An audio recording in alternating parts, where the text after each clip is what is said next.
Hello everyone, welcome back to the channel. आज का हमारा टॉपिक है इन्फ्लेशन अकाउंटिंग एंड इसमें हम समझेंगे कि व्हाट इज इन्फ्लेशन एंड इसका अकाउंट्स में इंटीग्रेट करने का इसका क्या बेनिफिट है। All this things we are going to study. ठीक है, तो यहाँ पे अगर हम इन्फ्लेशन के जनरल मीनिंग की बात करते हैं तो इन्फ्लेशन में the increase in the price level of the goods. अब यहाँ पे जो हम गुड्स की बात कर रहे हैं वो कोई एक दो गुड्स की हम बात नहीं कर रहे हैं, we are talking about the general price level. ठीक है, अगर जनरल प्राइस लेवल आपका डिक्रीज हो रहा है तो we can term it as the deflation. Now the thing is कि इन्फ्लेशन को हमें अकाउंट्स में इंटीग्रेट क्यों करना है। ठीक है, क्यों हमें ये इन्फ्लेशन का इम्पैक्ट अकाउंट्स के अंदर। तो यहाँ पे if we see it, so inflation accounting involves adjusting financial statement to account for the impact of inflation on the purchasing।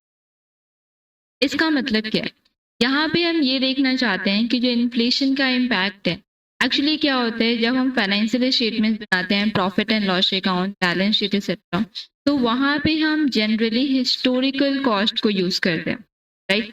But inflation की वजह से व्हाट हैपन, जो मनी की वैल्यू है और we can see the purchasing power of money, it goes on decreasing, right. एक बात आप ध्यान रखेंगे कि इन्फ्लेशन में हमने क्या बोला है, इन्फ्लेशन में वी सेड कि प्राइस लेवल इंक्रीज होता है और price level and the value of money, there is a inverse relation between the both. ठीक है, तो जैसे जैसे प्राइस लेवल इंक्रीज होता है मनी की वैल्यू डिक्रीज हो रही है, परचेजिंग पावर जो है मनी की वो कम हो रही है। ठीक है, तो अगर आपने अपने फाइनेंशियल स्टेटमेंट में कोई भी चीज हिस्टोरिकल कॉस्ट पे लिखा हुआ है वहाँ पे एंड विद द टाइम अगर उसकी वैल्यू चेंज हो गई है तो we need to include the new value, या फिर एटलीस्ट जो भी उसका इफेक्ट है वो कहीं ना कहीं हमें फाइनेंशियल स्टेटमेंट्स के साथ दिखाना होता है। ठीक है, तो that's why we need the inflation accounting, जिससे कि हमें और अप्रोप्रिएट चीजें मिल जाए। तो एक्यूरेट रिप्रेजेंटेशन अगर हम करना चाहते हैं कंपनी की फाइनेंशियल पोजीशन का तो हमें इन्फ्लेशन अकाउंटिंग को यूज करना होता है। Then we have an IFRS 29 जो कि हमें गाइड करता है, ये मैंडेटरी नहीं करता बट ये गाइड करता है कि अगर हाइपर इन्फ्लेशन के केस में आप कुछ करेंसीज को यूज कर सकते हैं एज ओ फंक्शनल करेंसी। ठीक है, जैसे कि if we talk about India, तो अगर हमें ऐसा लग रहा है कि हम बिल्कुल भी स्टेबल कंडीशन पे नहीं आ पा रहे हैं एंड बहुत ही हाइपर इन्फ्लेशन का केस चल रहा है, कंडीशन है, तो we can represent our financial statements in the term of dollars. ठीक है, means instead of using rupee currency हम उसको डॉलर्स के फॉर्म में भी दिखा सकते हैं। Okay, so this is as told by the IFRS 29.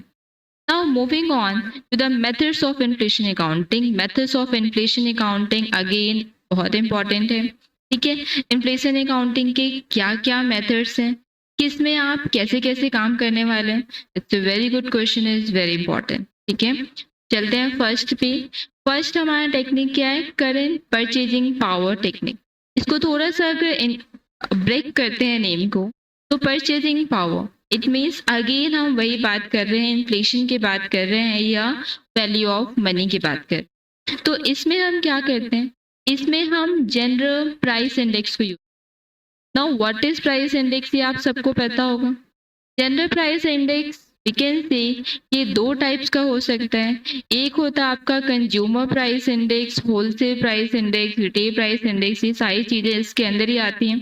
ठीक है, तो यहाँ पे जो हम मेनली इंक्लूड कर रहे हैं that we are doing CPI, consumer price index. ठीक है, हमें क्या करना है, जितने भी आपके बैलेंस शीट या P&L के आइटम्स हैं वो सब आपको करंट प्राइस इंडेक्स के अकॉर्डिंग कन्वर्ट करना है एंड उसके अकॉर्डिंग आपको कैलकुलेट करना है कि पहले की वैल्यू क्या थी, अभी की वैल्यू क्या है प्राइस इंडेक्सेशन के बाद में। जो भी उसका प्रॉफिट या लॉस निकलता है वो आपको अपने फाइनेंशियल स्टेटमेंट्स के अंदर दिखाना है। ठीक है, तो this is the current purchasing power technique. अच्छा, इसमें करंट परचेजिंग पावर टेक्निक में हमारे पास कुछ और चीज़ें होती हैं। यहाँ पे जो आपके बैलेंस शीट एंड जो P&L आइटम्स हैं, इसको आप 2 तरीके से चेक कर सकते हैं। One will be the monetary items and the other one will be the non monetary items. अब मॉनेटरी आइटम्स क्या हैं? मॉनेटरी आइटम्स वो वाले आइटम्स होते हैं जिसको हम कोई definite value, definite money value assign कर सकते हैं, राइट?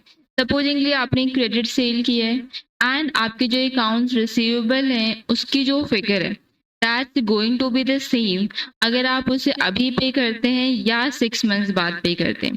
ठीक है, हो सकता है कि जो इन्फ्लेशन है वो इंक्रीज हो गया हो, जो वैल्यू ऑफ मनी है वो कम हो गई हो, बट आप उसे पे कितना करेंगे जितना आपको उसे पहले पे करना था। ठीक है, तो ये जो आपके अकाउंट्स रिसीवेबल हैं या कैश या बैंक अकाउंट, ये सारी चीजें they can be said as the monetary items.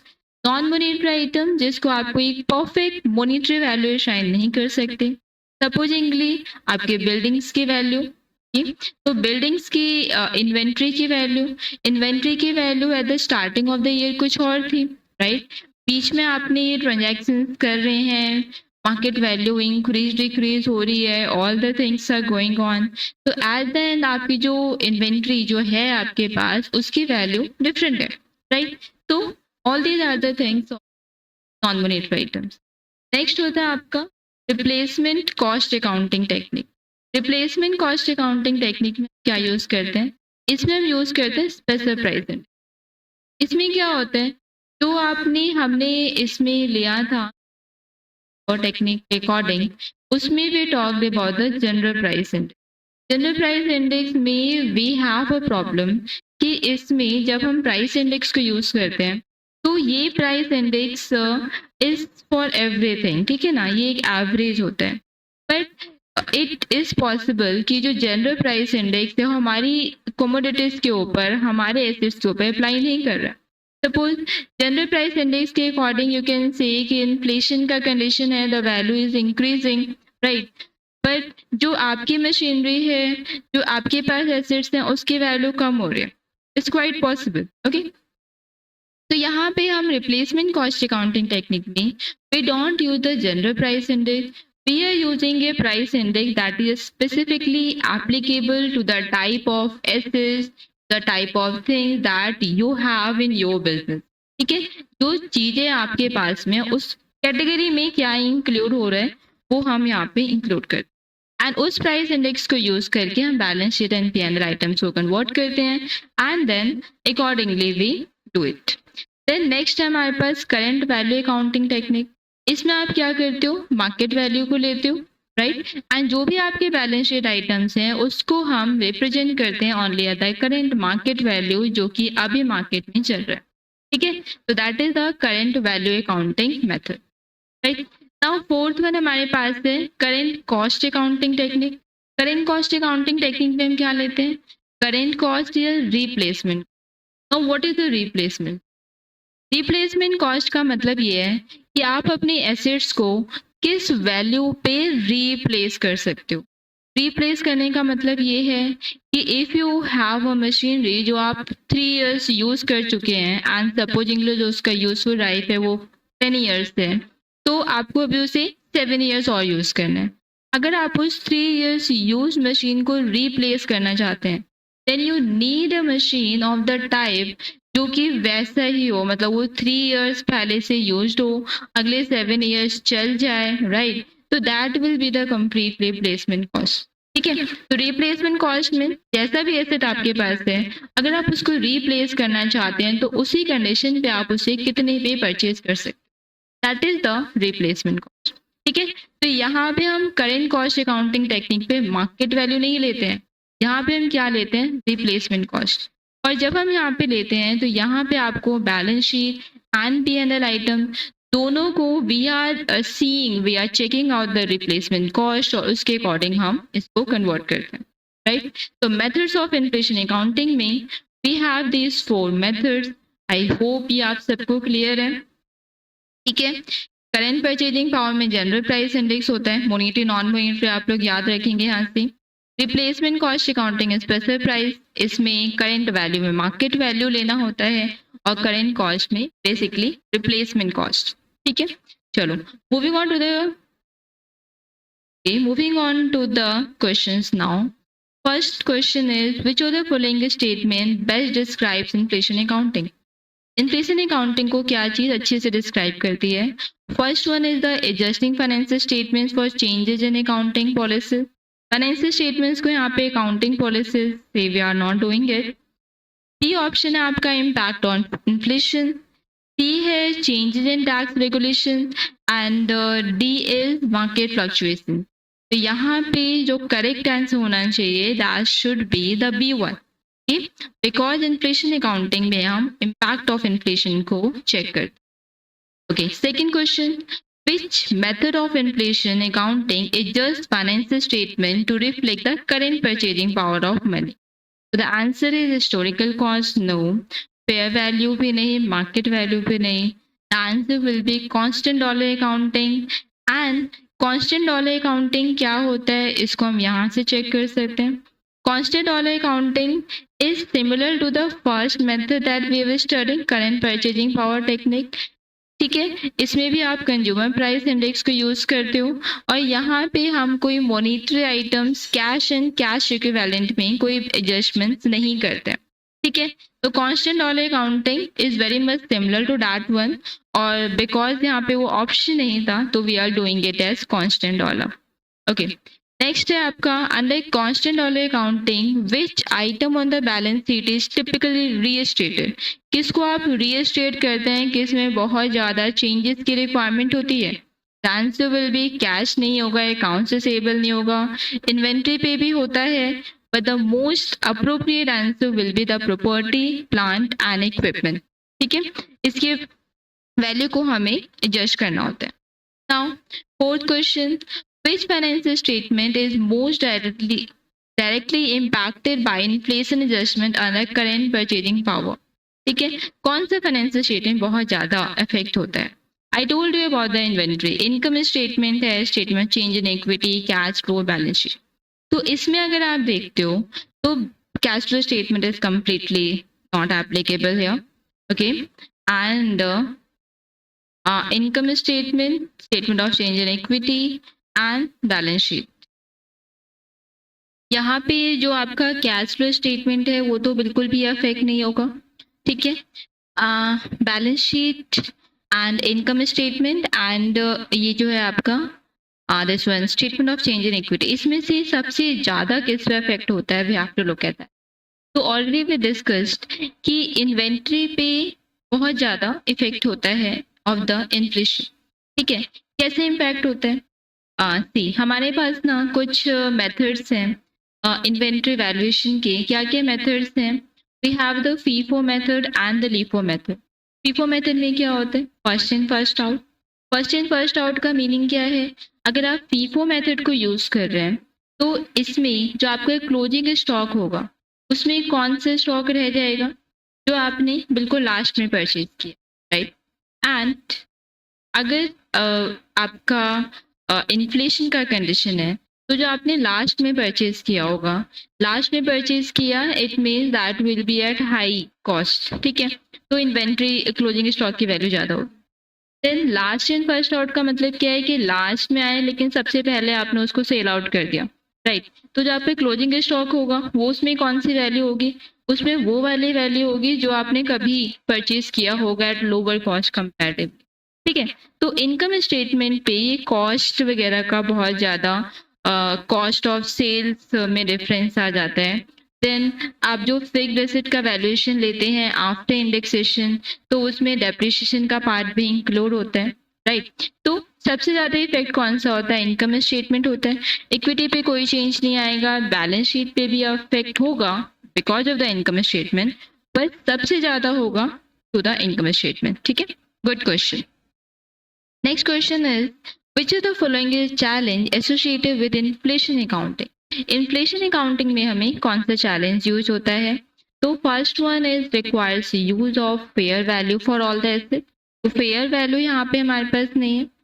B option है appropriate price index. C value reduces comparability over time, मतलब हम टाइम के साथ इसे कंपेयर नहीं कर पा रहे. और D है आपका टैक्स इंक्रीज हो जाना. तो which option will be the correct one? Challenge आपको बताना है इन्फ्लेशन अकाउंटिंग के साथ में क्या दिक्कत है। तो if you look at the option, तो C option is not a good one. हम इन्फ्लेशन अकाउंटिंग यूज क्यों करते हैं? ताकि हम अच्छे से कंपेयर कर पाए, हम एक ऐसे प्रॉफिट के फिगर पर आ पाए that is more accurate. Taxation increase करना इज नॉट तो यहाँ पे क्या हो जाएगा तब भी option will be the most correct one. Okay, coming on to the next question, which accounting standard does not mandate the use of inflation accounting but provides guidance on its disclosure? उसने में बोला है कि you can be using it, so the answer will be we have already done it, International Financial Reporting Standard IFRS, right? Okay, so the next question is inflation accounting is particularly relevant in economies characterized by? कौन सी countries, कौन सी economies ऐसी होंगी जो inflation accounting को use करना चाहिए उनको? ठीक है, यहाँ पे लो इंटरेस्ट रेट है। ठीक है, अगर लो इंटरेस्ट रेट होगा तो इट डजंट इम्प्लाई इन्फ्लेशन, है ना? क्योंकि अगर इन्फ्लेशन है, चीज़ों की वैल्यू इंक्रीज हो रही है, प्राइसेस लेवल इंक्रीज है, तो इंटरेस्ट रेट भी है। Okay, then B is the stable currency exchange rate. Stable है तो ये डजंट फील लाइक कि वहाँ पे कोई इन्फ्लेशन की जरूरत है। सी है आपका हाई इन्फ्लेशन रेट्स और डी है डिक्लाइनिंग रेट। तो यहाँ पे आंसर क्या हो जाएगा? सी, हाई इन्फ्लेशन रेट्स। यहाँ पे इन्फ्लेशन रेट बहुत हाई है तो वहाँ पे हमारे नेसेसरी जाते हैं कि हम इन्फ्लेशन अकाउंटिंग को यूज करें। Next question is which of the following is a drawback of current purchasing power accounting? Again जो आपका फर्स्ट मेथड था उसका क्या ड्रॉबैक है? First option is requires frequent adjustment.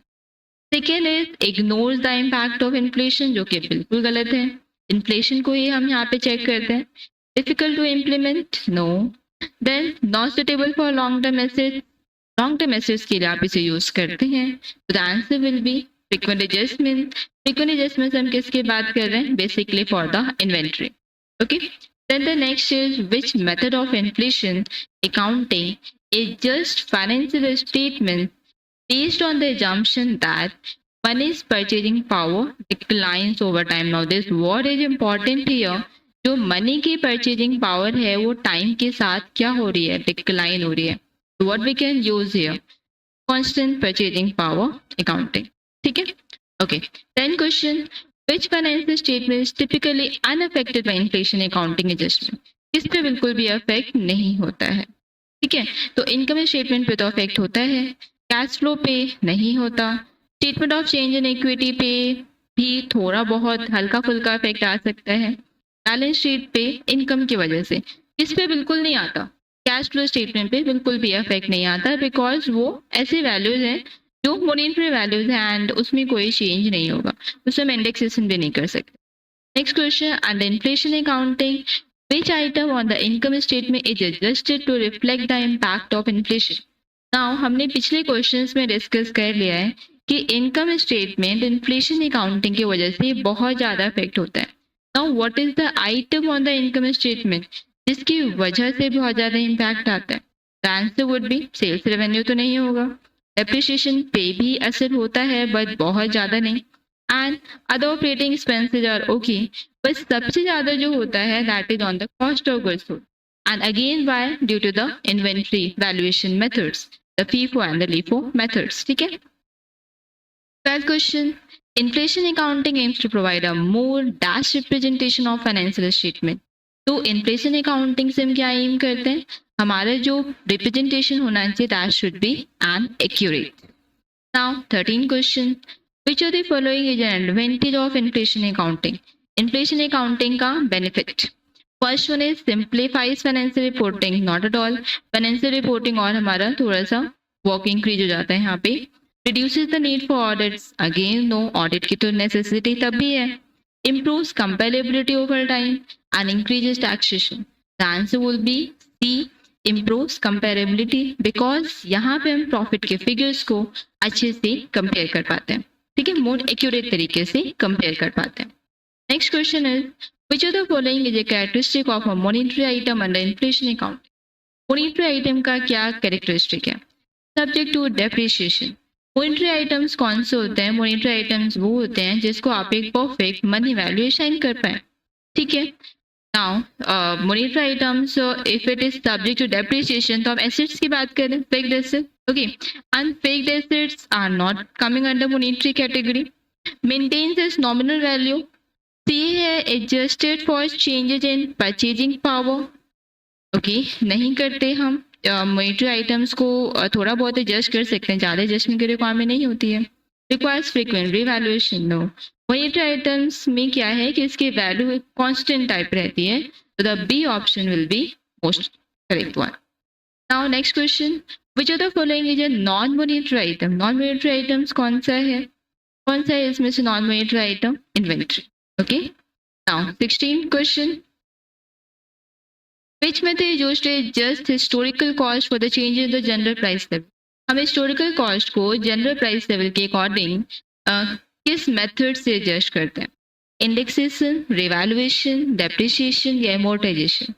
So the answer will be revaluation, depreciation, amortization. ये अलग तरीके हैं, they have different purposes. But यहाँ पे जो आप use करते हो that is indexation. Okay? Next question, during periods of rising prices, which inventory valuation methods preferred in inflation accounting? ठीक है, एक और क्वेश्चन में हमने इस टॉपिक को डिस्कस किया था. अगर आप फीफो मेथड यूज करते हैं तो फीफो मेथड के अकॉर्डिंग आपका जो इन्वेंट्री, जो क्लोजिंग स्टॉक की वैल्यू होगी हमारे पास, वो कैसी होगी? वो फर्स्ट इन फर्स्ट आउट बहुत हाई वैल्यू होगी. ठीक है, फीफो मेथड में जो आपके क्लोजिंग स्टॉक की वैल्यू होगी वो बहुत हाई होगी, बिकॉज हमारे पास जो स्टॉक रहता होगा that will B that stock जो हमें हाल फिलहाल में परचेज किया, हाई प्राइसेस से परचेज किया. Last in first out, last in first out का मतलब क्या है कि आपने जो अभी खरीदा हाई प्राइसेस में उसको तो आपने पहले सेल आउट कर दिया, और जो आपके पास इन्वेंट्री में रह गया है दैट इज द स्टॉक जो आपने कभी पहले परचेज किया होगा, राइट, एंड वो आपने परचेज किया होगा एट लो प्राइसेस कंपैरेटिवली. ठीक है, तो लीफो मेथड के अकॉर्डिंग जो आपका प्राइस होगा वैल्यू होगा इन्वेंट्री का, वो कैसा होगा? कम होगा. ठीक है, और फीफो मेथड के अकॉर्डिंग हाई होगा. नाउ सी, अगर लीफो मेथड के अकॉर्डिंग अगर आपका क्लोजिंग स्टॉक की वैल्यू लो है, ठीक है, तो इट मीन्स जो आपका कॉस्ट ऑफ गुड्स सोल्ड होगा in the case of LIFO method वो बहुत हाई होगा. Just try to understand, try to remember it कि क्लोजिंग स्टॉक की वैल्यू जितनी कम होगी उतना आपका cost of goods sold increase हो. Okay, so the answer in this case will be LIFO method. LIFO method tends to match the higher current cost against revenue, and higher cost of goods sold अगर होगा my taxable income कम होगी and taxable income कम होगी, तो that will be the preferred method, right? Okay, next question, which financial rate will least affected by inflation accounting adjustment? Inflation accounting की वजह से कौन सा फाइनेंशियल रेशियो बहुत ही कम इफेक्ट होता है? बहुत ही कम इफेक्ट होता है. देखिए, टर्न ऑन एसेट में क्या आ रहा है? प्रॉफिट आ रहा है, एंड प्रॉफिट तो हमारा चेंज हो जाते हैं inventory and all this things की वजह से, कॉस्ट ऑफ गुड्स सोल्ड की वजह से, राइट. डेट टू इक्विटी में debt and equity are coming, तो ज़्यादा रेफरेंस डेट पे भी नहीं आएगा, इक्विटी पे भी नहीं आएगा. अर्निंग्स पर शेयर में again we are talking about profit, तो वहाँ पे भी चेंज आ सकता है. प्राइस अर्निंग रेशियो में again somewhere profit is included, तो इसमें जो इफेक्ट नहीं होता that is debt to equity ratio, right. Okay, now 19 question, under the current purchasing power method which item is typically not adjusted for inflation? किस item को हम adjust नहीं करते हैं? तो inventory, accounts receivable, long term debt, यहाँ पे आप जिसको नहीं करते हैं इन्फ्लेशन के adjust that will B land. Okay, land को आप यहाँ पे नहीं लेते हैं. Next question is which economic indicator is most closely related to inflation accounting adjustment? Inflation accounting adjustment हमें कौन सा इंडेक्स लेना होता है? We are not taking GDP, we are not taking PPI, producer price index, we are not taking unemployment rate. यहाँ पे हम क्या लेते हैं? CPI, consumer price index. ठीक है, so this is the last question I had for today.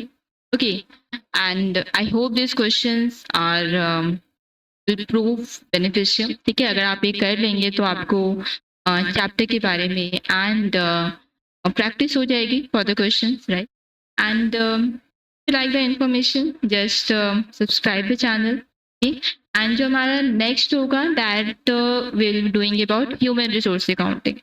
So if we talk about this accounting syllabus, ठीक है ना, तो उसमें से हमारा human resource, inflation and social accounting, ये तीनों topics we would be covering on. Okay, so thanks a lot for being here. Okay, bye bye.